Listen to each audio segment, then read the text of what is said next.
7월 16일 새벽 예배를 기도로 시작하겠습니다. 사랑의 하나님 아버지, 귀한 하루 주시니 감사합니다. 아침에 깨우시고 일어나게 하신 은혜 감사합니다. 오늘도 건강을 주시고 일할 여건을 주심에 감사합니다. 나의 가진 모든 것이 차고 넘침을 고백합니다. 부족함을 느끼는 마음을 욕심일 수 있음을 기억하며 감사하는 하루 되게 하여 주옵소서. 예수님의 이름으로 기도합니다. 아멘. 찬송가 314장을 함께 찬양하겠습니다.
예레미야 32장 36절의 말씀입니다.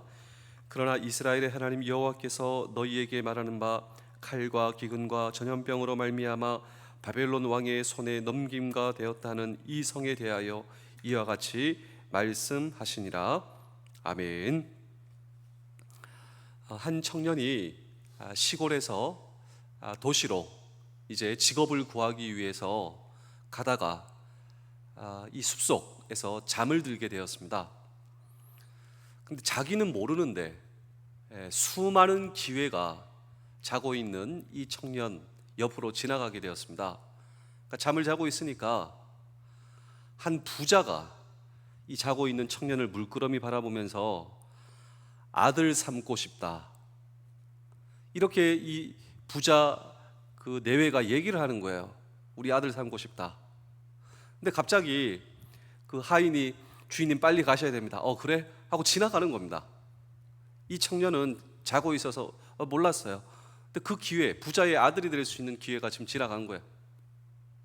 계속 자고 있었는데 한 아리따운 여인이 지나가면서 물끄러미 바라보면서 야, 참 너무 멋있다. 이렇게 쳐다보고 있는 거야. 그러니까 사랑하는 여인을 만날 수 있는 기회. 근데 그 여인도 지금 이제 바빠가지고 이제 지나가게 되는 것이죠. 그리고 강도가 이제 이 청년이 안고 있는 이 짐을 그냥 이 목숨을 빼앗고 이 짐을 이제 가져가려고 하는. 근데 갑자기 저기 마을에서 무슨 소리가 나니까 이 강도도 지나가는 것이죠. 이 청년은 몰랐지만 그 수많은 기회가 이 청년 앞에 지나가고 있었다라고 하는 것입니다. 그런데 사실 오늘 이 성경 본문의 주인공이 있다면 야곱인데, 이 야곱도 자고 있는 가운데 기회가 지나가는 거예요. 그런데 이 야곱은 자고 있는 가운데 하나님을 만나는 그 기회를 제공받게 되었습니다. 야곱도 마찬가지였습니다. 그의 삶이 결코 만만치 않았지만 이 잠 가운데 하나님을 만나고 그리고 하나님께 예배하는, 그래서 그곳의 이름을 베델이라 짓게 되었다라고 하는 것입니다. 오늘 저와 여러분도 마찬가지입니다. 오늘 우리에게 펼쳐지는 그 수많은 기회 가운데 우리도 하나님을 만날 수 있는 기회, 그리고 하나님의 도우심을 경험할 수 있는 기회, 그 기회가 된다라고 하는 사실을 오늘 저와 여러분 잊지 마십시오. 그래서 오늘 성경 본문이 바로 그런 이야기를 하고 있습니다. 오늘 성경 본문은 하나님의 메시지입니다.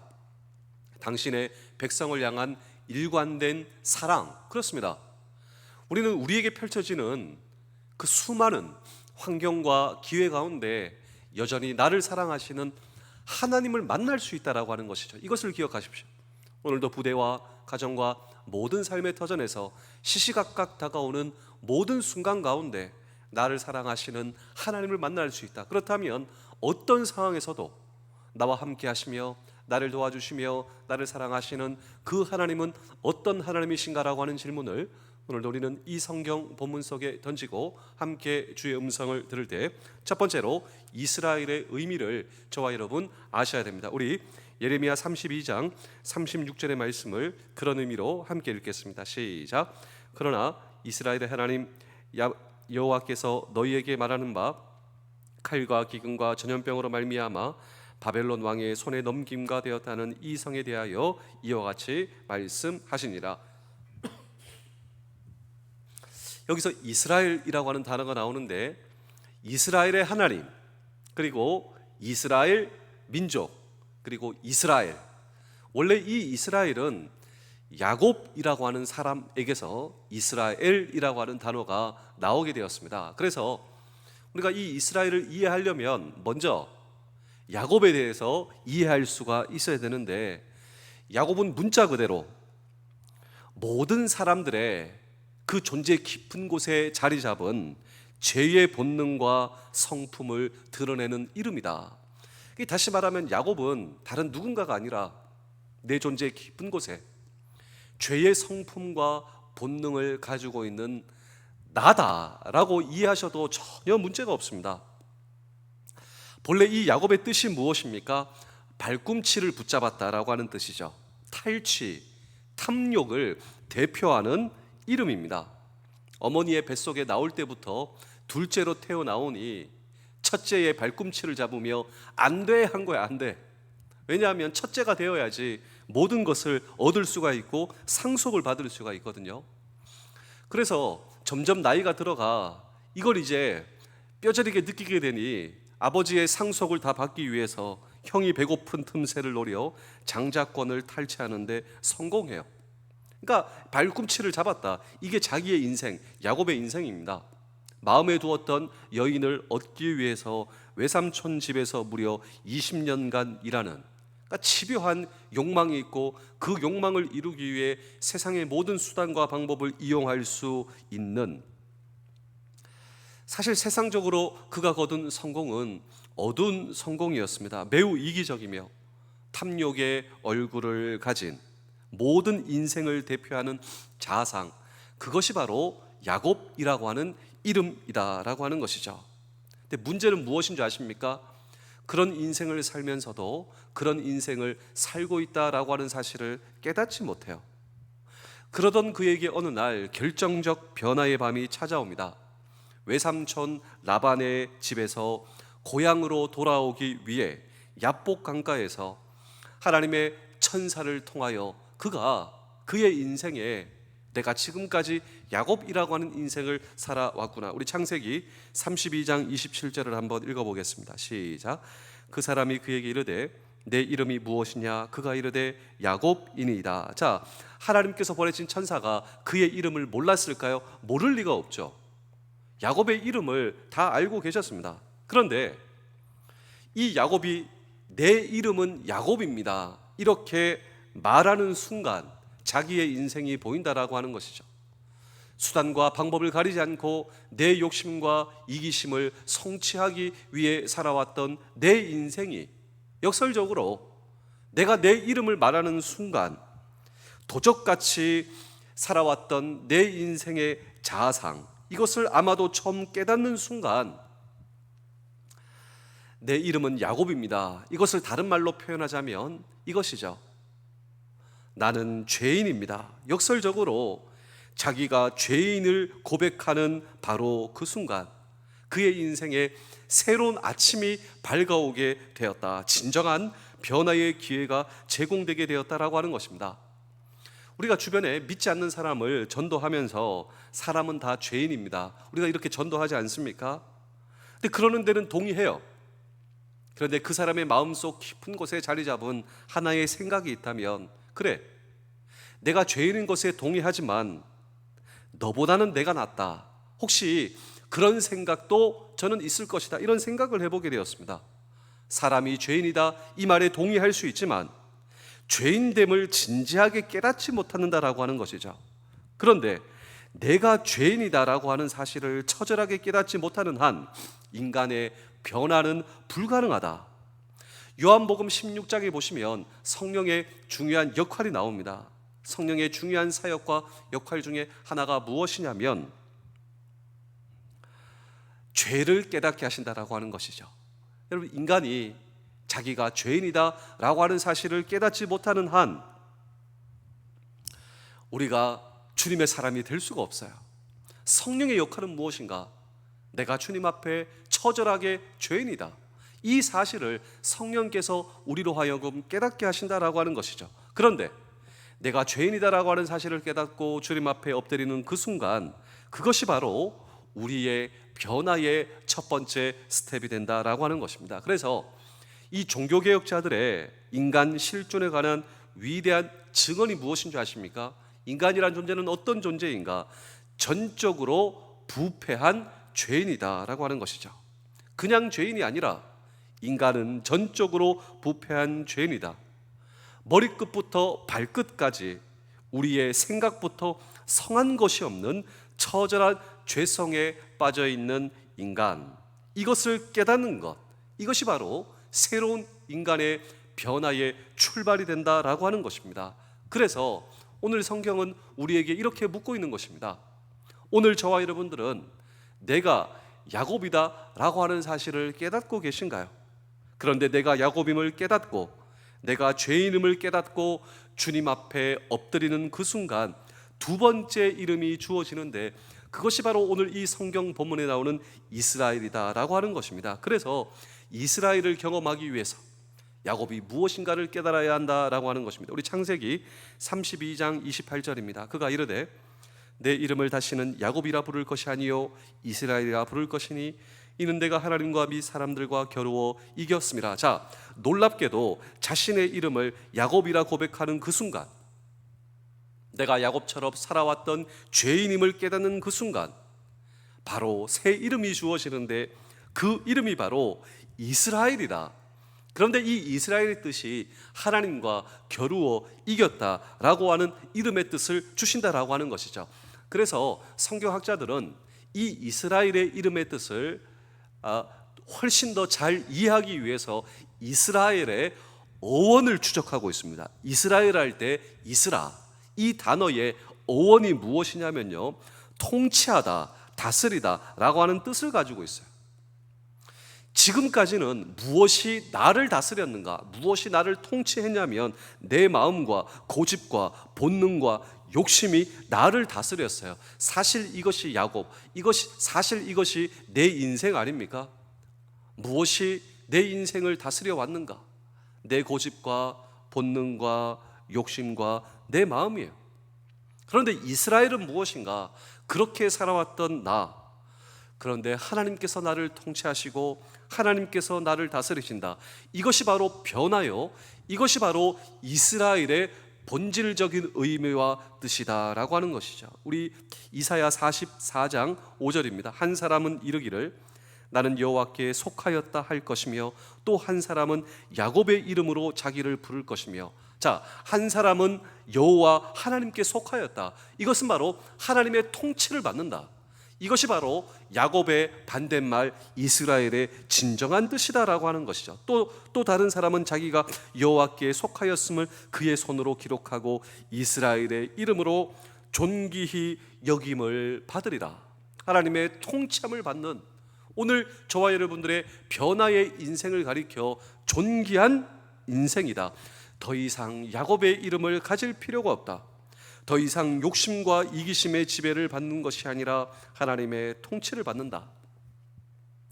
오늘 저와 여러분들은 예수님을 믿는다 하면서 아직도 내 이기심과 본능을 벗어나지 못한, 충동적 욕심에서 벗어나지 못한 인생을 살고 있다면 아직도 내 이름은 야곱이다라고 하는 것이죠. 그런데 지금 나는 야곱의 이름을 벗어나 오늘도 하나님의 통치와 다스림을 받고 하나님의 속한 자로 살기 시작한다면, 오늘 저와 여러분들은 변화된 인생을 살 수 있다. 그 증거가 무엇인 줄 아십니까? 나는 이제 하나님의 뜻을 붙들고 있다. 내 뜻보다 하나님의 뜻을 더 많이 생각한다. 그 뜻을 알기 위해 나는 기도하며, 그리고 그 말씀에 의해 인도받는 우리의 평생, 그리고 이스라엘의 인생이 우리의 인생 되실 수 있기를 주의 이름으로 축복합니다. 두 번째로, 이스라엘을 심판하시는 하나님입니다. 우리 예레미야 32장 37절입니다. 보라, 내가 노여움과 불암과 큰 분노로 그들을 쫓아 보내었던 모든 지방에서 그들을 모아들여 이곳으로 돌아오게 하여 안전하게 살게 할 것이라. 자, 이스라엘 백성들은 일일이 나열할 수 없을 정도로 많은 죄를 범하였습니다. 자, 야곱의 이름이 이스라엘로 변해졌어요. 그리고 이스라엘의 이름을 받은 민족과 나라가 되었지만 그들은 하나님 앞에 지금 범죄하고 있습니다. 숱한 하나님의 은혜와 사랑을 덧입으면서도 하나님의 법을 무시하고 끊임없는 우상 숭배를 하고 불순종 등으로 인하여 스스로 하나님의 심판을 자초하고 있는 이스라엘의 백성들의 모습.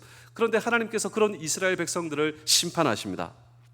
그런데 그 심판은 심판으로 끝나는 것이 아니라 하나님의 사랑에 기인하는 거예요. 하나님께서 이스라엘 백성들에게 내린 형벌은 심판 그 자체의 목적이 있는 것이 아니라 당신의 백성들로 하여금 죄를 자각하고 회개하여 더욱 훌륭한 하나님의 자녀가 되게 하기 위한 하나님의 뜻이 있는 것입니다. 반대로 우리 세 번째로 이스라엘을 축복하신 하나님 한번 보실까요? 우리 예레미야 32장 37절입니다. 보라, 내가 노여움과 불암과 큰 분노로 그들을 쫓아 보내었던 모든 지방에서 그들을 모아들여 이곳으로 돌아오게 하여 안전하게 살게 할 것이라. 자, 이 말씀은 하나님의 육체적 축복을 의미하는 것입니다. 하나님의 당신의 말씀에 순종하며 하나님의 영광을 위하여 살아가는 자녀들에게 풍요와 만족과 평안을 주시는 하나님, 그리고 당면한 모든 문제를 해결하여 주시는 하나님. 우리 예레미야 32장 38절을 마지막으로 한번 읽어보실까요? 그들은 내 백성이 되겠고 나는 그들의 하나님이 될 것이며. 그렇습니다. 이제 야곱이었지만 이스라엘로 변화되었어요. 하나님의 통치와 하나님의 인도함을 받는 하나님의 백성들이 하나님께 순종하며 살아갈 때 그들에게 주시는 하나님의 축복은 어느 것과 비교할 수 없을 정도로 고귀한, 인간이 경험할 수 있는 가장 큰 축복이 바로 하나님의 백성과 자녀가 된 축복이다라고 하는 것이죠. 이 세상에 어떤 명예나 불화할지라도 이 축복과 바꿀 수가 없는 거예요. 그런데 이 축복을 받는데 한 조건이 필요한데, 그것이 바로 예수 그리스도를 영접하는 일. 우리가 예수 그리스도를 영접할 때 하나님의 자녀가 되는 이 놀라운 축복, 이 축복이 우리의 축복이다, 이 사실을 기억하셔야 됩니다. 제가 마지막으로 한 편의 이야기를 들려드리고 오늘 설교를 마치겠습니다. 한 나라의 전쟁이 벌어지게 되었는데, 이 전쟁 가운데 외아들이 참전하게 되었습니다. 부모님께서는 아들이 자랑스럽죠. 하지만 걱정스럽고, 아들아 돌아와야 된다, 이 전쟁을 잘 수행하고 너 돌아와야 돼. 근데 이 아들이 전사했습니다. 나라를 지키기 위해서. 그 부모님이 얼마나 슬프겠습니까? 아들의 유품이 돌아오게 되었는데, 이 아들의 유품은 자화상이었습니다. 이 아들이 전쟁 가운데서도 자기 얼굴을 그린 거예요, 부모님께 보내기 위해서. 근데 전달되지 못하고 이 아들이 전사한 후에야 그 아들의 자화상이 부모님께 전달되었는데, 그냥 이 부모님이 아들의 자화상을 받고 유품을 받고 오열하는 것이죠. 시간이 흘러 그 부모님도 세상을 떠나게 되었습니다. 그런데 이 부모는 막대한 유산을 가지고 있는, 이 막대한 고미술품을 가지고 있는 거부였어요. 재산을 물려줄 아들이 없습니다. 그 모든 재산이 이제 경매로 나오게 되었어요. 미술 작품. 경매가 시작되었는데 사람들은 전 세계에서 아주 그 가치 있는 미술품을 이제 경매받기 위해서 기다리고 있는데, 첫 번째 물품은 그 아들의 유품이었습니다. 모든 사람들이 관심이 없어요. 근데 한 사람이 최저가로, 아주 말도 안 되는 가격으로 그 작품을 낙찰받은 것이죠. 사람들은 관심이 없어요. 다음 작품만 관심이 있는데, 그 경매를 진행하는 사람이 그 경매를 끝내겠다라고 하는, 끝났습니다. 많은 사람들이 항의하는 것이죠. 아직 시작도 하는데 왜 끝났냐고. 이 모든 것의 주인이었던 그분의 유언을 읽어드리겠습니다. 그 유언이 뭔지 아십니까? 내 아들을 얻는 자 모든 것을 얻을 것이다 하고 끝나는 거예요. 첫 번째로 그 아들 자화상, 그걸 낙찰받은 사람이 모든 것을 그냥 갖는 거예요. 내 아들을 얻는 자, 내 아들의 가치를 아는 자, 내 아들이 누구인지 아는 자, 내 아들을 소유하면 모든 것을 소유할 것이다. 이 이야기가 저와 여러분들의 이야기다라고 하는 사실을 알고 계십니까? 오늘 저와 여러분들은 사실 야곱이에요. 그렇게 살다가 이기심과 본능 가운데 사라져갈 인생.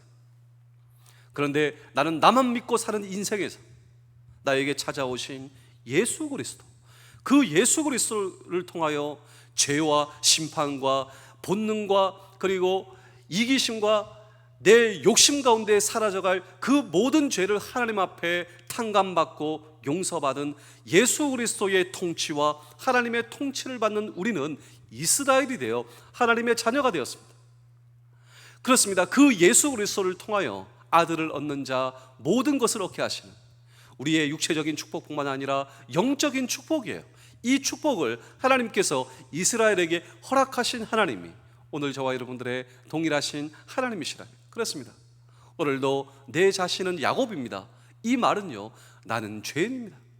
그런데 여기서부터 성령을 통하여 우리로 하여금 죄인임을 깨닫게 해주신 하나님, 그런데 거기서부터 이스라엘이 출발하며 하나님의 동행하심과 하나님의 축복이 시작되며, 바로 이것은 예수 그리스도를 통하여 내 인생의 새로운 아침과 새로운 인생을 허락하여 주셨다. 오늘도 출입을 붙드시는, 오늘도 하나님의 자녀가 우리의 평생 되실 수 있기를 주의 이름으로 축복합니다. 기도하겠습니다. 하나님 아버지 감사합니다. 오늘도 말씀 앞에 자주 나아가기를 원합니다. 어려운 순간이 올 때마다 내 안에 말씀이 떠오르기를 원합니다. 하루 종일 휴대전화를 뒤적이며 수많은 글을 읽는데 그 10분의 1도 말씀을 읽지 않은 것 회개합니다. 내 안에 조잡한 기사들이 아닌 거룩한 말씀을 담아 말씀이 떠오른 하루 되게 하시며 세상 가운데 사는 것이 우리의 사명이지만 세상과 접할 뿐 아니라 그 안에 젖어들어 사는 것을 회개합니다. 세상 가운데 살지만 거룩함을 지켜내는 하나님의 자녀 되게 하시며 나로 인해 세상이 거룩해지는 역사가 있게 하여 주옵소서. 나의 주인이신 예수님이 나를 지키시니 두려울 것이 없습니다. 나는 약하나 주님은 강하시니 주님을 모시는 나는 약하지 않습니다. 오늘도 담대하게 세상을 변화시키기를 원합니다. 나의 주인 되시는 예수 그리스도의 이름으로 기도하옵나이다. 아멘. 오늘도 주인이신 주님께 기도하며 오늘 하루 시작하시겠습니다.